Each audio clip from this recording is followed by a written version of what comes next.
अस्सलाम वालेकुम फ्रेंड्स। आज के इस लेक्चर का मकसद आपको स्टार्टअप फाइल ऐड किए बगैर एक असेंबली प्रोग्राम लिखना सिखाना है। इसके साथ साथ हम ये भी देखेंगे कि स्टार्टअप फाइल ऐड करके भी सेम असेंबली कोड किस तरह से लिखा जाता है। दोनों में थोड़ा सा डिफरेंस है, तो देखते हैं। और आज के इस लेक्चर में जो चीज़ें हम डिस्कस करेंगे वो आपके सामने लिस्ट डाउन है। यहाँ तक तो वो चीज़ें हैं जो कि actually without startup file add add किए बगैर आप जो लिखना ज़रूरी है। बाकी इसके साथ साथ हम देखेंगे कि सेम कोड आप स्टार्टअप फाइल ऐड करने के साथ किस तरह से लिख सकते हैं, और फिर आखिर में डिबगिंग के थ्रू दोनों केसेस के रिजल्ट्स को मैच करेंगे। तो लेट्स स्टार्ट। ये वो कोड है जो कि आज के इस लेक्चर के लिए मैंने लिखा था, तो स्टार्ट करते हैं। एक्चुअली सबसे पहले आपको बताना होता है अपने असेंबलर को कि मैं इस वक्त हैंडलर मोड में जाना चाह रहा हूँ, यानी मैं वो इनिशियलाइजेशंस करवाना चाह रहा हूँ जो कि आम तौर पे एक यूज़र को उनकी एक्सेस नहीं होती। तो ये बताने का तरीका है कि आप थंब कीवर्ड लिख दें एक स्पेस छोड़कर, क्योंकि अगर आप स्पेस नहीं छोड़ेंगे तो ये एक लेबल बन जाएगा। तो आप ये लेबल नहीं बल्कि आप असेंबली डायरेक्टिव लिख रहे हैं, तो इसको आप एक स्पेस देकर लिखेंगे, जो मेरे केस में टैब है। फिर उसके बाद आप एक स्टैक नाम का कांस्टेंट डिफाइन करेंगे। ये EQ बता रहा है कि ये कांस्टेंट है और इसकी वैल्यू है 0x100। 0x100 को अगर आप डेसिमल में कन्वर्ट करें तो ये बनता है 256। अब आगे हम देखेंगे ये 256 किस तरह यूज़ होता है।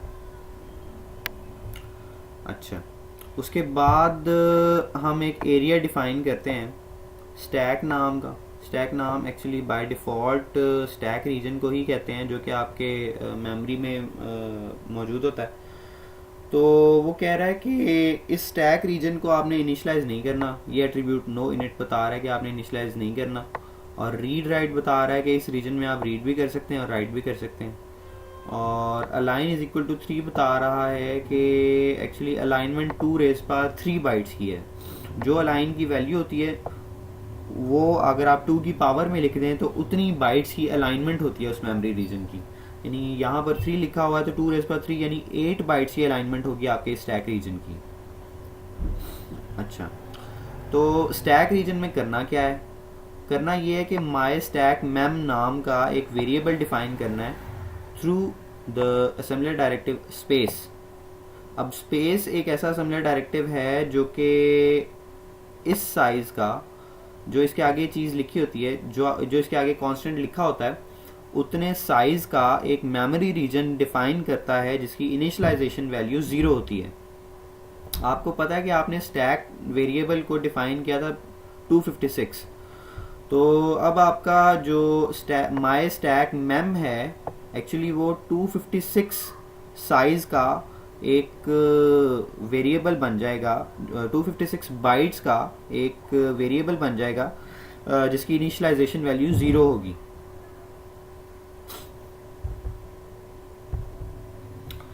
इसके बाद हम एक एरिया डिफाइन करते हैं, एक और एरिया डिफाइन करते हैं जिसका नाम है रीसेट।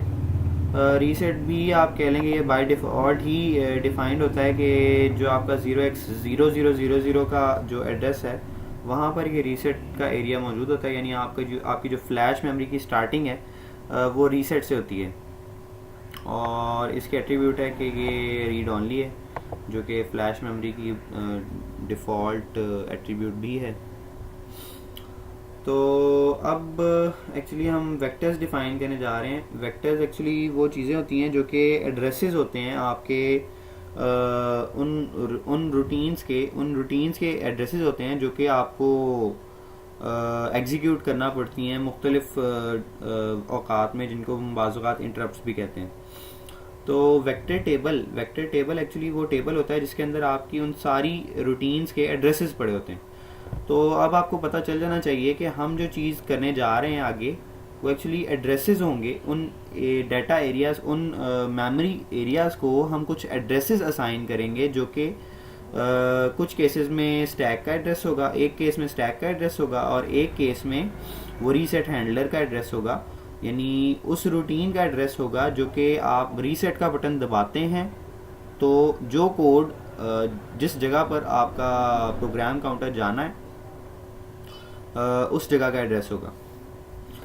सो ये एक्सपोर्ट करना ज़रूरी है डबल अंडरस्कोर वेक्टर्स को, ताकि मल्टीपल फाइल्स में अगर आप इंटरेक्शन करें एक से ज़ायद फाइल में, अगर आप इस एरिया को यूज़ कर इस वेक्टर एरिया को यूज़ करना चाहें तो वो यूज़ किया जा सके। एक्सपोर्ट का मकसद यही होता है। सो डबल अंडरस्कोर वेक्टर्स पे आ जाते हैं। ये एक लेबल है जिसके नीचे आपने दो इनिशियलाइजेशंस करवाई हुई हैं। हम देखते हैं वो क्या है। DCD एक्चुअली रिजर्व करता है एक वर्ड की स्पेस आपके उस एरिया में जिसमें आपने उसे लिखा है, यानी एरिया रीसेट, यानी आपकी फ्लैश मेमोरी में एक वर्ड की स्पेस रिजर्व हो जाएगी और इसके आगे जो चीज़ लिखी होती है वो उसकी इनिशियलाइजेशन वैल्यू होती है। सो माई स्टैक मैम एक्चुअली एक ये लेबल है। तो अगर आप लेबल लिखते हैं DCD के आगे तो उसका एड्रेस उसकी जगह पर रिप्लेस हो जाता है। तो यानी माई स्टैक मैम का एड्रेस यहाँ लिखा जाएगा और उसमें एक ऑफसेट ऐड होगा स्टैक जितना। आपको पता है कि माई स्टैक मैम आपने पहले डिफाइन किया था कि ये है 256 बाइट्स लेंथी। अब आप उसमें अगर 256 ऐड कर दें तो इसका मतलब है कि आप उसके बिल्कुल एंड पर चले गए, यानी आप उसके बिल्कुल उस जगह पे चले गए जहाँ पे आपकी वो स्टैक एंड हो रही है।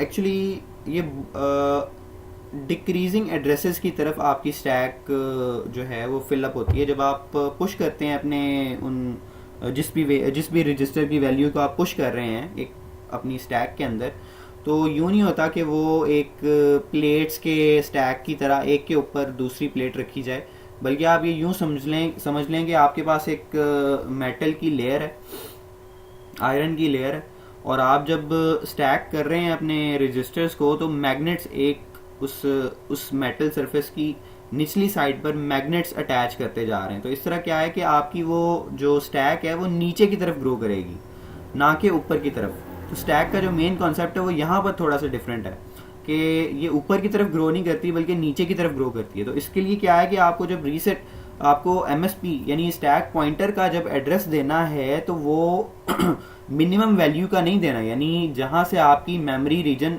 स्टैक का स्टार्ट हो रहा है वहाँ से नहीं देना, बल्कि जहाँ पे वो एंड हो रहा है उसका एड्रेस देना। यानी आपकी जो स्टैक है उसका लास्ट एड्रेस आपका स्टैक पॉइंटर की वैल्यू होगी, और जब आप पुश करेंगे वैल्यूज तो उसमें 4 का इंक्रीमेंट होता जाएगा और वो नीचे की तरफ ग्रो करना शुरू कर देगी।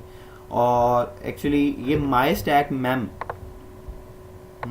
मैम का जो एड्रेस है वो लास्ट एड्रेस होगा जिस पे आपका एक रजिस्टर पुश हो सकता है, और माई स्टैक मैम प्लस स्टैक ये वो स्टार्टिंग एड्रेस होगा जहाँ पर आपका फर्स्ट रजिस्टर पुश होगा। सेकेंडली आप जो चीज़ इनिशलाइज करवाते हैं वो होती है आपका प्रोग्राम काउंटर एक्चुअली DCD के थ्रू ही आप इनिशलाइज करवाते हैं। ये हिडन वर्ड्स में इसका मतलब ये है कि आपने एक्चुअली मेन स्टैक पॉइंटर को इनिशलाइज करवा दिया,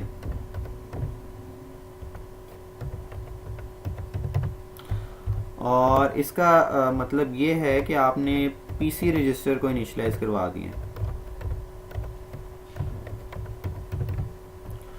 अब ये देखते हैं कि हमने किस तरह से PC को इनिशियलाइज करवा दिया।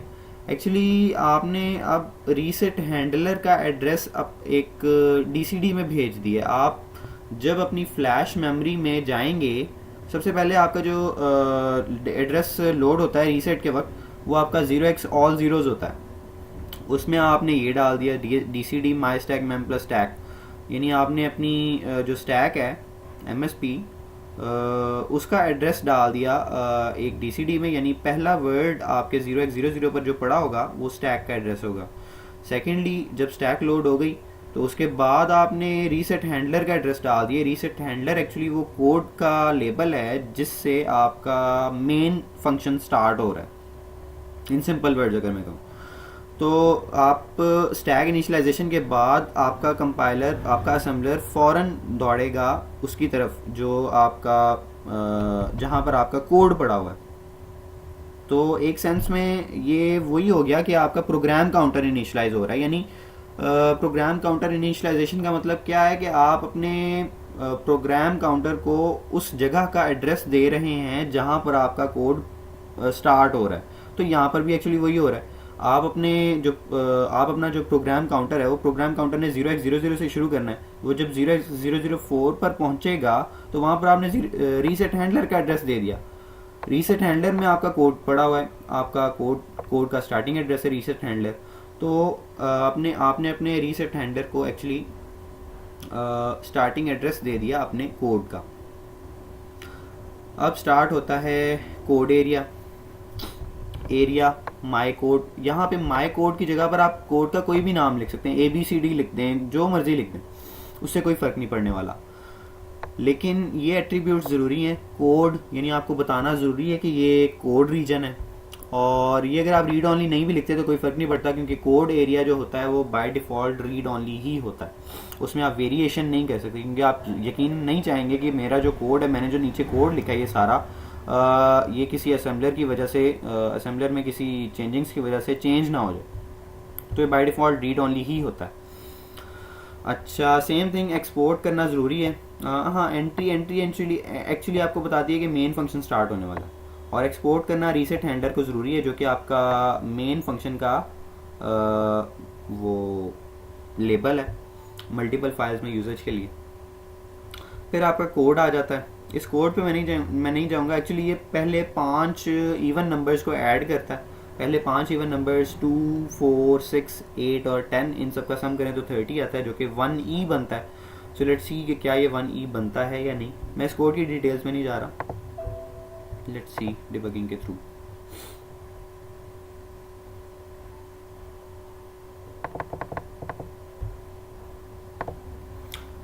सॉरी, पहले कंपाइल करते हैं, उसके बाद डिबग करते हैं। सो आपने देखा कि ये स्टार्ट में रीसेट हैंडलर पे आ गया। पहले उसने स्टैक को इनिशियलाइज करवाया खुद ही, और उसके बाद वो फौरन जो है रीसेट हैंडलर की पहली इंस्ट्रक्शन पर आ गया, जो कि सबूत है कि हमारा प्रोग्राम सही काम कर रहा है। सो अब जस्ट इसको गो थ्रू करें, और लास्ट हमने रिजल्ट देखना। सो देखें, ये 1E आ चुका है आपके R0 में, जो कि आपका सम के रिजल्ट का रजिस्टर था। 1E means 30। सो आपको पता है कि पहले 5 इंटीजर्स जो कि इवन होते हैं उनका सम 30 होता है।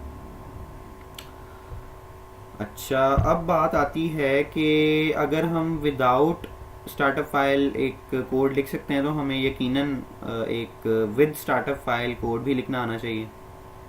तो उसके लिए सिंपली ये है कि ये जो वेक्टर्स तक का एरिया है, इस सब को कमेंट कर दें, एडवांस्ड कमेंट। अच्छा, यहाँ पर एक चीज़ आपने इंपॉर्टेंट डिफाइन की थी, अलाइन इज इक्वल टू 3। इसको यहाँ पर डिफाइन करना भी ज़रूरी है, और इसको डिफाइन करने का शॉर्टकट है प्रिजर्व 8। प्रिजर्व 8 एक्चुअली यही बताता है कि आपकी जो स्टैक रीजन है उसके अंदर 8 बाइट्स की अलाइनमेंट है। बाकी इसमें एक और चीज़ है कि आपकी जो स्टार्टअप फाइल होती है उसमें रीसेट हैंडलर का नाम __ होता है, तो उसे भी चेंज कर देते हैं।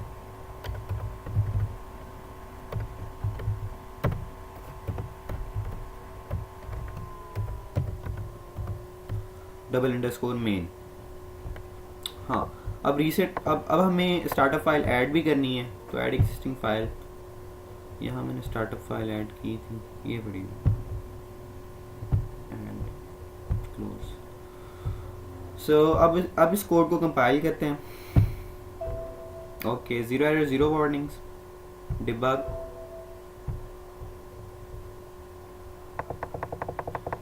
डिटेल्स में जाए बगैर हम बस रिजल्ट पर गौर करेंगे, C14 1E, और आपने देखा कि एग्जीक्यूशन स्टॉप हो गई। तो 1E अब दोबारा से 30 रिजल्ट आया। इसका मतलब ये है कि हमारा ये सब काम जो कि हमारे मेन फंक्शन के अलावा है, वो सब बिल्कुल ठीक है। कोड जो भी हो, दोनों केसेस में रिजल्ट सेम आ रहा है। तो इसका मतलब ये है कि आपका जो सारा वर्किंग थी स्टार्टअप फाइल की, वो बिल्कुल सही है। आज के लिए इतना ही। नेक्स्ट टॉपिक के साथ हाजिर होंगे इंशाल्लाह जल्द।